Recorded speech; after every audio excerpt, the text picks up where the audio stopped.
अमरावती शहरात गुन्हेगारांवर पोलिसांची करडी नजर कायम आहे. चाकू सोबत बाळगून फिरणाऱ्या एका सराईत आरोपीला अमरावती शहर गुन्हे शाखेने ताब्यात घेतले आहे. ही कारवाई नागपुरी गेट परिसरात करण्यात आली आहे. अमरावती शहरातील कायदा व सुव्यवस्था अबाधित राखण्यासाठी पोलीस आयुक्त अरविंद चावरिया यांच्या आदेशानुसार शहर गुन्हे शाखेकडून सराईत गुन्हेगारांवर लक्ष ठेवण्यात येत आहे.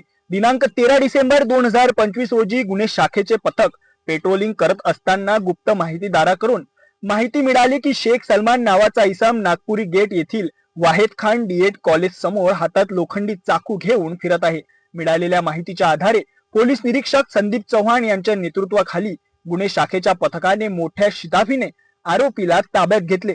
झडती दरम्यान आरोपीकडून एक चायना चाकू व एक लोखंडी चाकू असा एकूण 2000 रुपयांचा मुद्देमाल जप्त करण्यात आला आहे. या प्रकरणी आरोपी विरोधात आर्म्स ऍक्ट कलम 4/25 तसेच कलम 135 मपोका अंतर्गत गुन्हा दाखल करण्यात आला आहे.